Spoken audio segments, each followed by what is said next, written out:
एक शख्स अमेरिका में तालीम हासिल किया। एक शख्स ने अमेरिका में तालीम हासिल किया। उसका उस्ताद यहूदी था।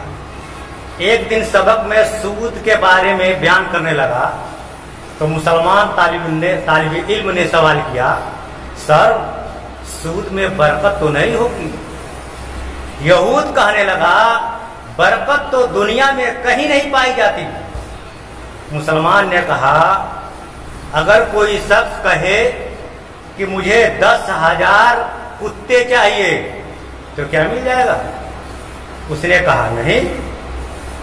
फिर पूछा, अगर कोई शख्स 10,000 बकरियां मांगे तो क्या मिल जाएगा?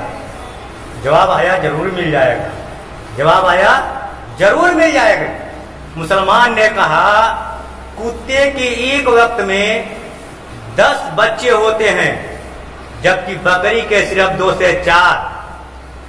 फिर हर रोज बकरियां जबा होती हैं, मगर कुत्ते आजाद फिरते हैं। इसके बावजूद बकरियां ज्यादा हैं, तो इसी को तो बरकत कहते